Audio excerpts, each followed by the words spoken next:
In this video, I'm going to talk you through my 7 top tips for Microsoft Teams meetings. So there's lots of things that you can do, especially with the new functionality, but I've picked out 7 things that I think are useful. So when you're in a Teams meeting, choose your sharing options carefully.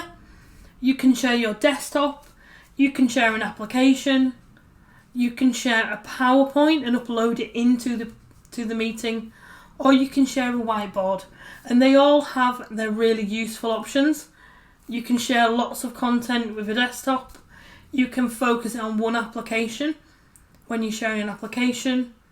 You can share a PowerPoint and make it act like a slideshow, or you can share a whiteboard and start collaborating.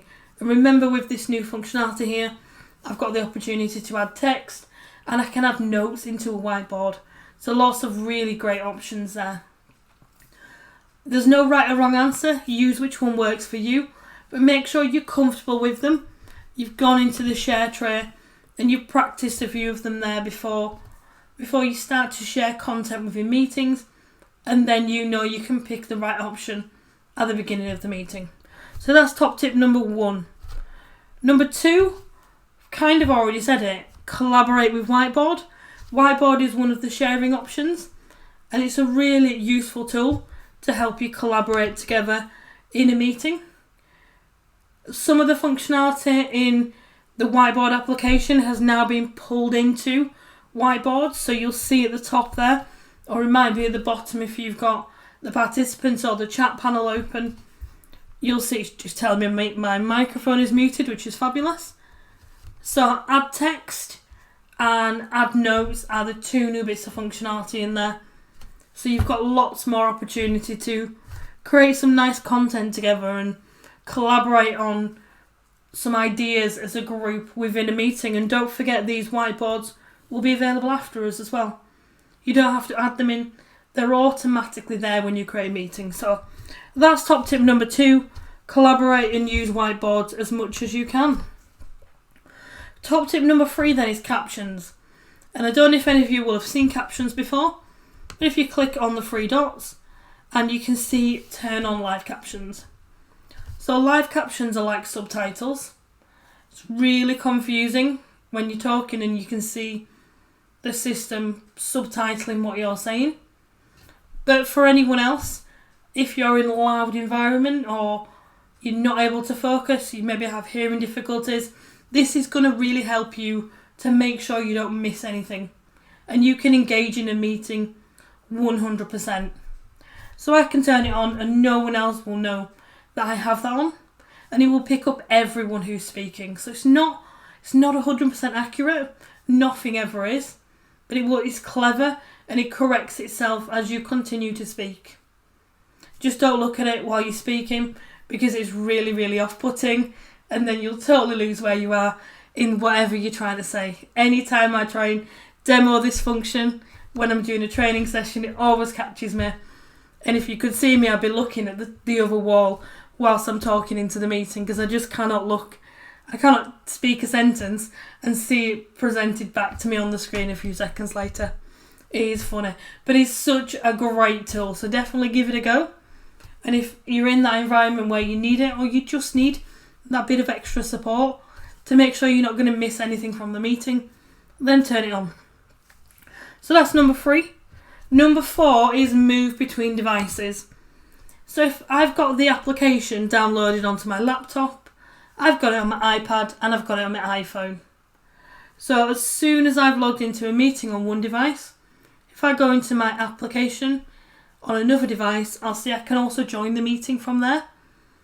And as long as I'm logged in on the same login, I will only show up on the meeting once. So I can be on multiple devices, which means I can move around. I can seamlessly move around the apartment or the office I'm in when I'm delivering training or in a meeting. I can even jump in my car and still be part of the meeting. But if it's overrunning, I'm not stuck to where I'm sat with one device. So I can change it up if I'm losing power on a device as well. It means I can jump onto something else and make sure I can continue to collaborate. So definitely have a go at that. It works really well for me when I'm training and I'm training someone on the Microsoft Teams iPad app, I can join on 2 devices, share my screen on my iPad, and then I can see what everyone else can see as well. So it's a much better experience for me as a person delivering training. So that's number 4, 3 more to go. So my number 5 then is make sure you get the most out of chats. So chats are available during and after the meeting, and you can start having great conversations, share loads of content. You can even share some fun things, so emojis, gifs and stickers. And also don't forget you've got this capital A with a paintbrush, a format button. If you click on it, you'll see that you don't just have to have an instant message conversation. You can format your text, you can format your information that you want to share. And if you click on those 3 dots, there's so many useful options behind there as well. So it doesn't just have to be a simple conversation. You can indent, you can add lists, you can add tables, you can highlight your text, and all sorts of great stuff. And that conversation will be there afterwards, long after your meeting. And even if you hide that conversation, you'll still be able to bring it back, which is great. So you'll never lose anything that you had or anything that anyone shared within that meeting. Number 6 then is use the hands up function. So hands up if you've used the hand up function before. This is super useful. Top tip though, remember to put your hand down. It doesn't automatically go down for you. But this is really great to use if you've got a chair of a meeting, and rather than being in a room and being able to see when everyone's finished talking and hear properly, so you can jump in with your point without interrupting someone else. When you're on a video call, it's much harder to do that. So you can stick your hand up, and then the person who's chairing will know that you've got a point to say, and then we'll call on you. You can also use it if you're sharing some knowledge and you would like to ask questions. So they'll need to be like an A or a B, a true or false, or a yes and a no. But you can ask quick questions using the hands up just to keep that interactivity going. And you can also use that hands up to make sure people are paying attention.